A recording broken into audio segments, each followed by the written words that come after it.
14 साल की उम्र में दिव्या भारती नाम की एक लड़की बॉलीवुड में आती है।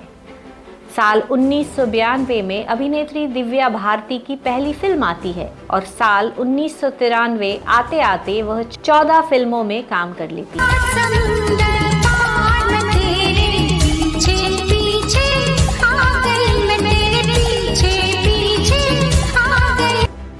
जिस अभिनेत्री ने अपने करियर की शुरुआत की थी आयशा जुल्का और पूजा भट्ट जैसी अभिनेत्रियों के साथ, उसी अभिनेत्री की कुछ फिल्में करने के बाद श्रीदेवी और माधुरी दीक्षित जैसी अभिनेत्रियों से तुलना की जाती है। सिर्फ इतना ही नहीं, उन्हें तो श्रीदेवी की कॉपी भी कहा जाता था। 25 फरवरी 1974 में जन्मी दिव्या भारती के पिता ओम प्रकाश भारती एक इंश्योरेंस ऑफिसर थे और मां एक गृहिणी थी। दिव्या के साथ एक छोटा भाई कुणाल और सौतेली बहन पूनम भी थी। फिल्मों में इंटरेस्ट रखने वाली दिव्या ने सिर्फ 9वीं क्लास तक ही अपनी पढ़ाई की और खूबसूरत होने की वजह से उन्हें इसी समय से फिल्मों के ऑफर आने शुरू हुए। बाबूजी, देखिए ना, इसने मेरा नया टॉप जला दिया। अरे तो नया ले आएंगे। हाँ, नया ले आएंगे। कौन लाएगा? सब लाएंगे, इससे अच्छा लाएंगे। लेकिन इससे तो तुमने बिगाड़ दिया ना। ये तो झाड़ने पोछने को काम आएगा ना। साल 1988 में दिव्या भारती को फिल्म का ऑफर देने वाले सबसे पहले निर्माता नंदू तोलानी ने दिया। नंदू तोलानी दिव्या को अपनी फिल्म गुनाहों का देवता में लेना चाहते थे। क्योंकि दिव्या की उम्र काफी छोटी थी तो माता पिता ने उन्हें सपोर्ट नहीं किया और इस फिल्म में उन्होंने काम नहीं किया।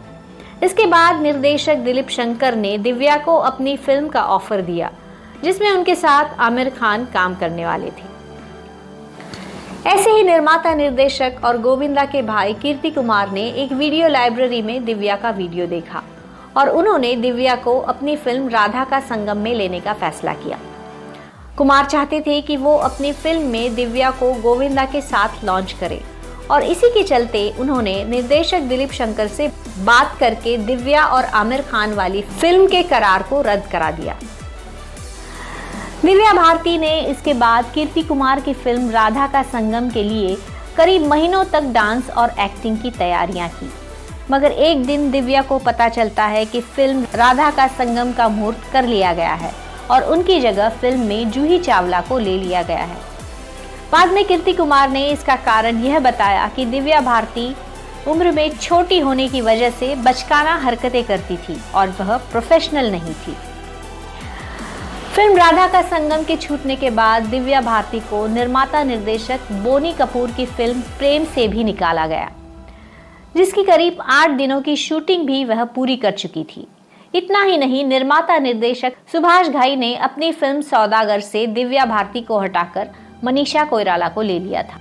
वही दिव्या भारती जो फिल्मों में आने से पहले ही मशहूर हो गई, जिन्हें बड़े बड़े फिल्म मेकर्स ने साइन कर लिया, जिन्हें श्रीदेवी की दूसरी कॉपी कहा जाने लगा और जिन्होंने एक्टिंग के लिए अपनी पढ़ाई तक छोड़ दी। अब उनके पास एक भी फिल्म नहीं थी। इन सब की वजह से दिव्या भारती डिप्रेशन में चली गई थी और इसी कारण उनकी मां उन्हें घुमाने के लिए कश्मीर ले गई। घूमने के दौरान ही दिव्या को एक साउथ के निर्देशक का फोन आया जो उन्हें अपनी फिल्म में लेना चाहते थे। दिव्या ने बिना कुछ सोचे यह फिल्म साइन कर ली। इस फिल्म का नाम था बोबली राजा, जिसके निर्देशक थे डी रामानायडू और फिल्म में दिव्या भारती के साथ थे सुपरस्टार वेंकटेश। यह फिल्म आज भी तेलुगु फिल्मों की सबसे पॉपुलर फिल्मों में गिनी जाती है।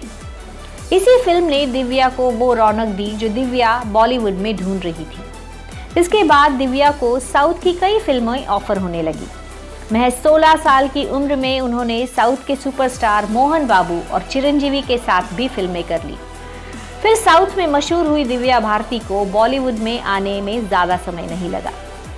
उनके मशहूर होने की खबर निर्माता निर्देशक राजीव राय के कानों तक पहुंची और उन्होंने दिव्या को अपनी फिल्म विश्वात्मा के लिए साइन कर लिया। फिल्म विश्वात्मा के गीत ने दिव्या को बॉलीवुड में मशहूर कर दिया। अब उन्हें सुपरस्टार का दर्जा मिल गया और बड़े बड़े अभिनेताओं के साथ काम करने के उन्हें ऑफर भी आने लगे। विश्वात्मा के बाद शोला और शबनम, दिल का क्या कसूर, जान से प्यारा, दीवाना, दिल आशना है और गीत जैसी सफल फिल्मों में दिव्या भारती एक सफल अभिनेत्री के रूप में नजर आई। आग वो दिल में लगाऊंगा, एक दिन शबनम की शूटिंग के दौरान गोविंदा ने उन्हें निर्माता निर्देशक साजिद नडियादवाला से मुलाकात कराई थी। यह मुलाकात दोस्ती में बदल गई और दोनों में प्यार हो गया, जिसके बाद इन दोनों ने 10 मई 1992 के दिन शादी कर ली थी। साजिद के साथ शादी करके दिव्या मुंबई के वर्सोवा इलाके में तुलसी बिल्डिंग में रहने लगी।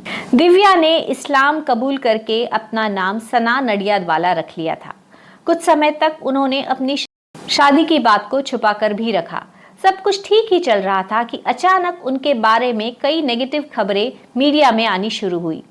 इन खबरों के मुताबिक पिता उनकी शादी से खुश नहीं थे।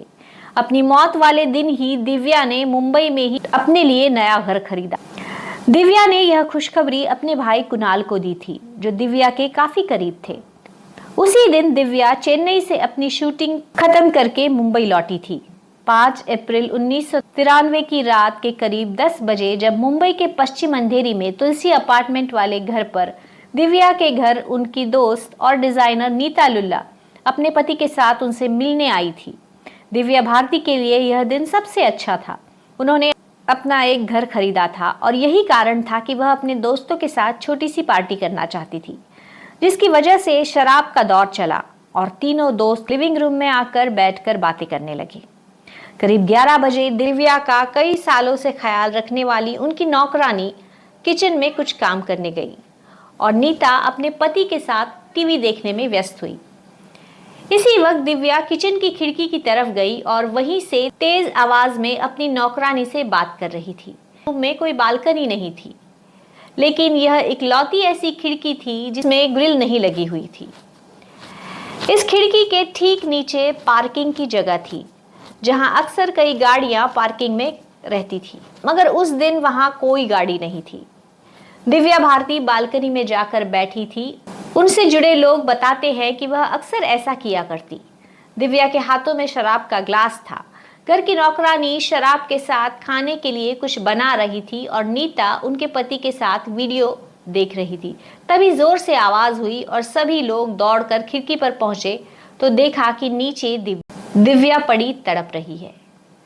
5वें माले से गिरने के कारण दिव्या पूरी तरह से खून में लथपथ थी और उनकी सांसें चल रही थी। उनके नज़दीक के अस्पताल में उन्हें ले जाया गया, लेकिन तब तक बहुत देर हो चुकी थी। दिव्या ने अस्पताल में ही अपना दम तोड़ दिया।